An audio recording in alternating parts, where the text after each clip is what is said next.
In this week of your local Jumu'ah, we visited Edmonton Islamic Centre. We spoke to Chairman of EICL Masjid Trust and Sister Ruhi Rana from the Masjid Sister Committee about the history of the mosque and the services it provides to the community. The brief history of the Edmonton Islamic Centre is as follows.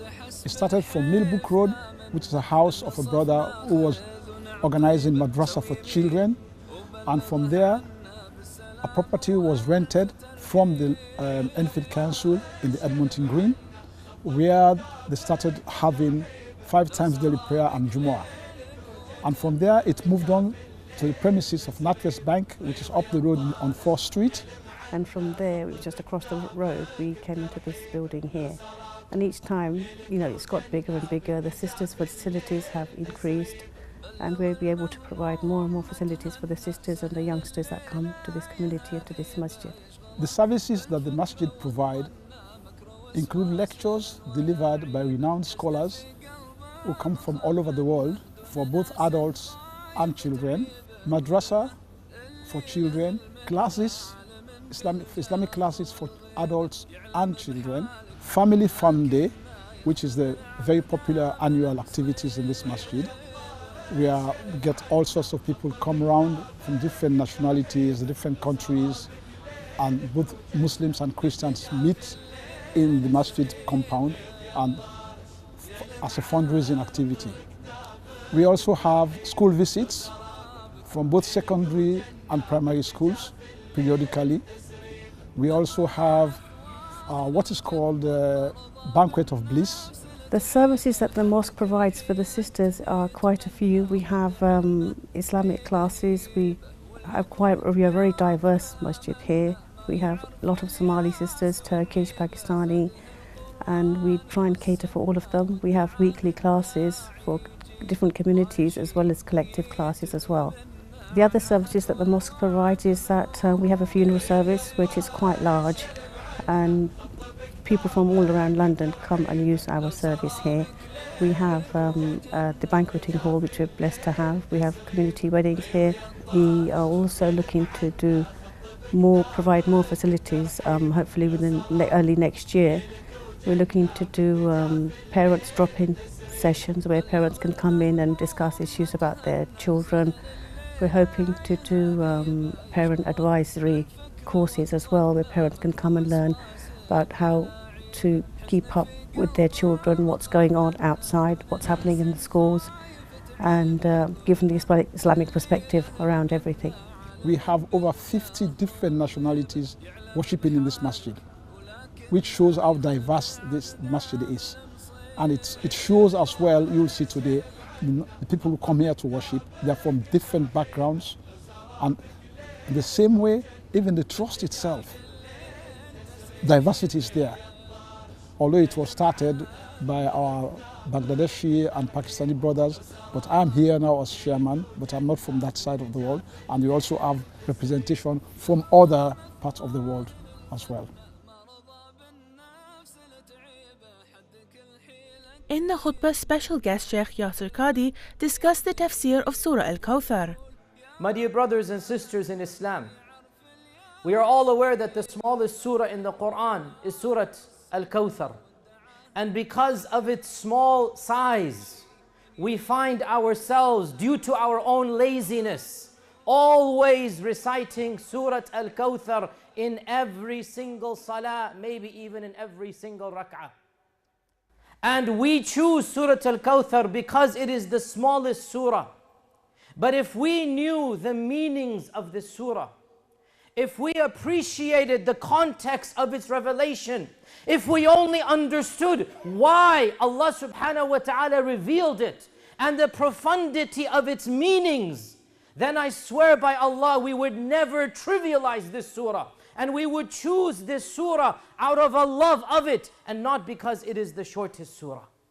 So in today's short khutbah, I want to shed some light on this surah because it is the most common surah that we recite every single day We should at least know what it means, and we should appreciate it, and we should enjoy its recitation and choose this surah, not because it is the smallest, but because it is one of the most beautiful surahs. Our Prophet ﷺ, let's go back to the early seerah. We know that our mother Khadija gave birth to 4 daughters and to 2 sons. So he had 6 children from Khadija. His eldest, Al-Qasim, passed away before the beginning of Islam. And then 4 daughters were born.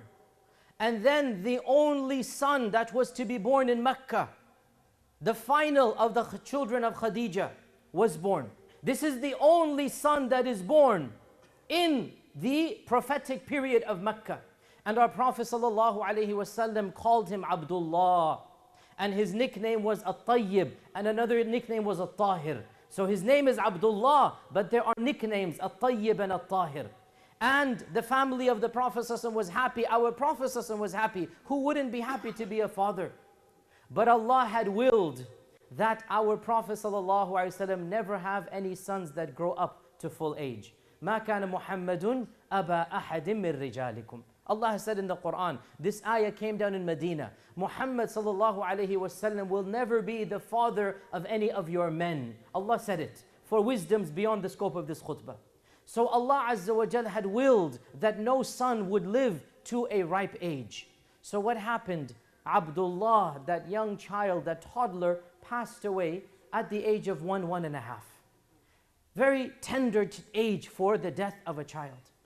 And everybody who has lost a child knows there is no pain that is more difficult to bear than the pain of a lost child. This is the most difficult pain that any person will ever face, to lose a child. There's nothing that compares to this. To make matters worse, the people of Mecca actually rejoiced at the death of one of their own.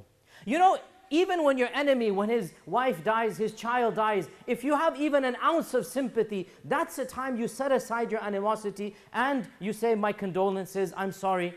But the hatred that some of the Quraysh had for their own kith and kin, the hatred that they had for their own blood relative was so much that, a'udhu billah, they rejoiced. Can you imagine you've lost a son and your own cousins, your own uncles, your own relatives are actually rejoicing at that loss? This is what happened, and this is the reason why Surah Kawthar was revealed, brothers and sisters. Once you understand why it was revealed and what it is meant, wallahi, you will love this surah, not because it is small, but because it is so profound. One of the worst enemies of Islam, his name was Al-As ibn Wa'il, the father of Amr ibn al-As, the grandfather of Abdullah ibn Amr ibn al-As. Al-As ibn Wa'il. When Abdullah died, and Al-As is a distant relative, all of the Quraysh are distant relative. When Abdullah died, a'udhu billah, he jumped up for joy in front of the Kaaba. And he announced to the people, out of happiness, that Abdullah ibn Muhammad has passed away. And he said, قَدْ بُتِرَ مُحَمَّدْ قَدْ بُتِرَ مُحَمَّدْ. The meaning of butira is to amputate. And there is a vulgar connotation that I will not elaborate in the khutbah, but all of you should understand what is the vulgarity that is being insinuated.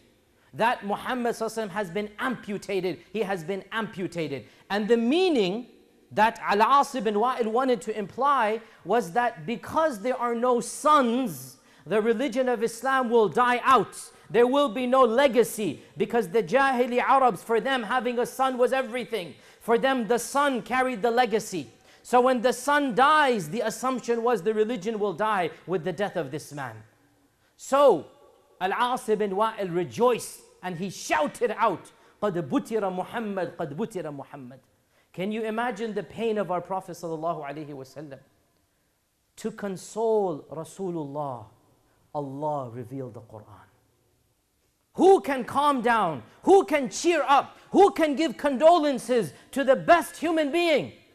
The Lord of humanity.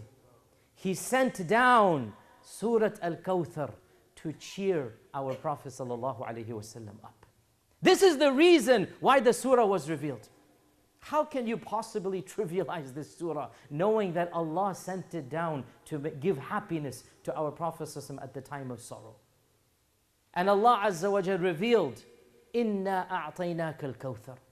We have already bestowed upon you al-kawthar. We've already gifted it to you, al-kawthar. We have gifted you. The we is the plurality. In the Quran, the plurality typically indicates that Allah and the angels have done something. We have sent the Quran down. We have sent the rain down. We have created, meaning Allah has created the command and told the angels to create. And Allah never says in the Quran, worship us. He always says, worship me. So the plurality in the Quran is typically the plurality of Allah and the angels. We have gifted you. You in the singular. Out of all of the creation, Ya Rasulullah, we have chosen you. Inna a'tainaka. And the verb ata is to gift without any recompense. To gift not because you have earned. To gift not as a salary, not as an honorarium, but because we want to honor you. An ata is a gift that is meant to honor the recipient. It's not something that the recipient has deserved or earned. It is a gift given by the generosity of the giver to honor the recipient. So Allah is saying, Ya Rasulullah, we wanted to honor you by giving you something, by gifting you something. What is that thing we have gifted you? Al-Kawthar. And what is the Kawthar? In Sahih Bukhari we learn, our Prophet ﷺ said, Al-Kawthar is the river of paradise that Allah has promised me. And from it all the other rivers of paradise go. And its water, our Prophet ﷺ said, is whiter than snow. It is whiter than milk, colder than snow, and sweeter than honey. It is whiter than milk, colder than snow, and sweeter than honey. And the number of cups that are going to be lined against the banks of Al-Kawthar are more than the stars of the sky. And our Prophet ﷺ said, whoever takes one sip from Al-Kawthar, one drop from Al-Kawthar, will never be thirsty for all of eternity. This Al-Kawthar is the river of Jannah. And Allah is saying, Ya Rasulullah, the river of Jannah, it's for you. Now, the rest of us, inshaAllah, may Allah make us of the people of Jannah, we will also want to drink from that river. But Allah is saying that river is Rasulullah's gift to the rest of the ummah. I have given it to you, Ya Rasulullah, and the rest of the people of Jannah will be drinking from your gift. So Al-Kawthar is the gift of Jannah that Allah Azza wa Jal has bestowed upon the Prophet sallallahu alaihi wasallam, that all the people of Jannah will be drinking from. And to honor the Rasul sallallahu alaihi wasallam, to show him his status, Allah is saying the river of Jannah, it is for you, Ya Rasulullah. And Allah has said it in the past tense, Inna a'taynak, it's a done deal. It's already there, Jannah's already there. The Kawthar is running right now. You know, psychologically there's a big effect. I'm just giving this example so you understand. When your boss says, I shall write a check for you at the end of the year to give you your raise, versus I've written a check and it's in the mail and it's coming to you. There's a big psychological difference. And Allah is saying to Rasulullah at the loss of his son, Ya Rasulullah, we've already honored you. All of Jannah and the river of Jannah, it's already there. Before you even came into this world, the river was for you.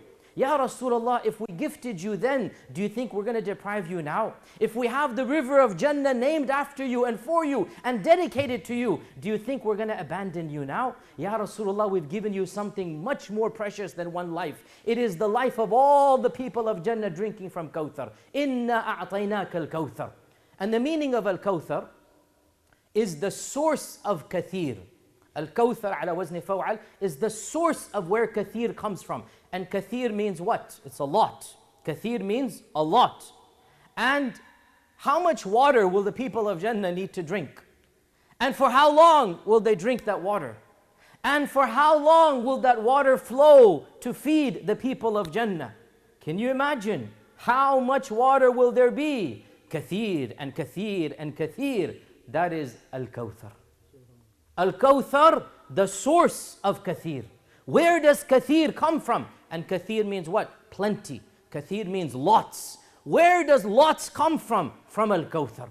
So Allah Azza wa Jalla is saying, Ya Rasulullah, this river of Jannah, we've gifted it to you. It's your gift waiting for you, waiting for your ummah. It's already there, it's already ready. We have chosen to honor you out of all of the creation by giving you the life for the rest of the creation. And that is the life of water, the river of water of Jannah that is named after you. So Ya Rasulullah, what should your response be?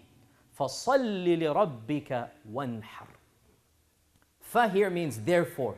In light of the fact that you have Al-Kawthar, because we've gifted you with Al-Kawthar, the fa here means therefore. In light of the previous, what should you do? فَصَلِّ لِرَبِّكَ وَانْحَرْ. Pray to your Lord and sacrifice camels to Him.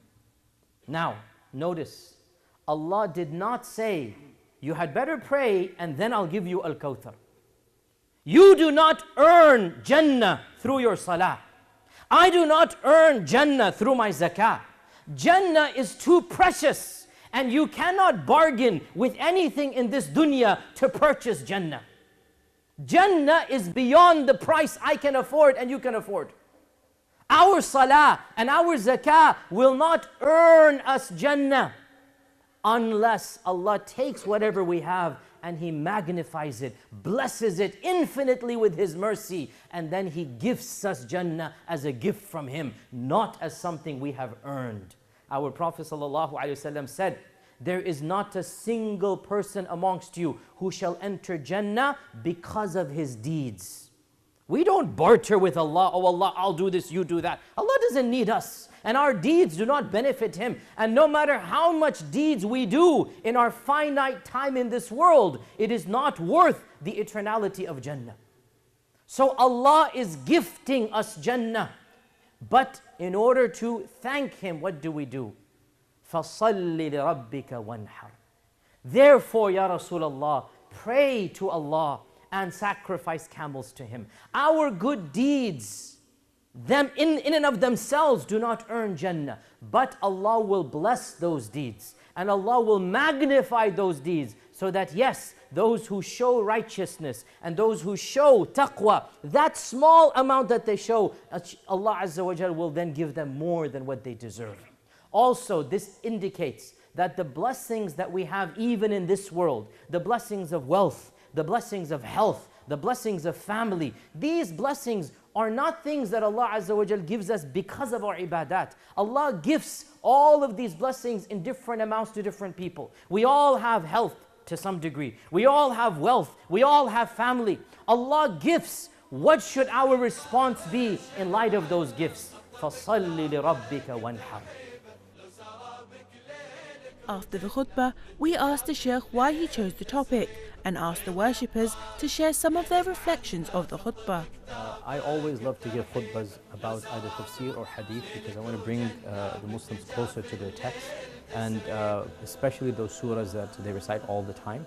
And so Surah Al-Kawthar is a surah that everybody recites in almost every single rak'ah.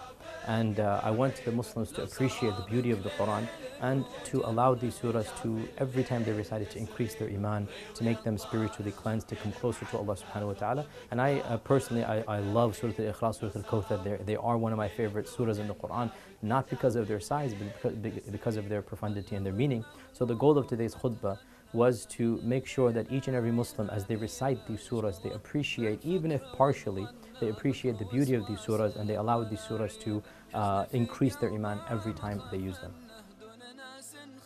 I have been to this masjid a number of times and it is definitely one of my favorite masjids. I love the diversity of people here. MashaAllah, tabarakallah, thousands of Muslims from all different backgrounds. MashaAllah, they have a great administration, a great staff, a great imam. It's a very positive vibe coming here. So it's definitely one of the masjids that I look forward to coming to.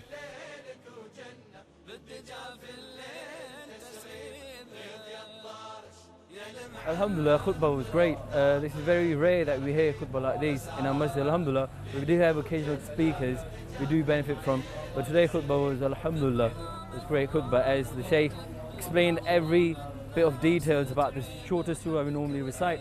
Alhamdulillah explained it very well, so I think he passed the message across that what the surah was all about. Alhamdulillah. Alhamdulillah, this masjid, it's from day one, it's been brilliant. And all the brothers, we see people coming from different parts of London as well, just to enjoy the atmosphere of the masjid. Alhamdulillah, the environment we've got here is different than any other masjid we get around here. Today the khutbah was very good by our brother Yasir Khadi, who was giving the khutbah in EIC. I find it quite useful. It was about Surah Inna A'dayna, which was revealed to the Prophet Muhammad sallallahu alaihi wasallam. How the Quraysh was hating on the Prophet when the Rasulullah sallallahu alaihi wasallam lost his first boy. His name, I believe, was Ibrahim. So that's the whole reason why the Sheikh was explaining today about the Surah Inna A'dayna. So for me, I found it very useful, mashallah. The mosque provides services just like Quran sessions for younger youths or any age range, such as Quran, dua, people that don't know the basic fundamentals of the Quran, like alphabets in Arabic. They do it Mondays, Tuesdays and Wednesdays, and also they used to have some table tennis thing that they inspire youths to come into the masjid, so they stay off the streets and all that.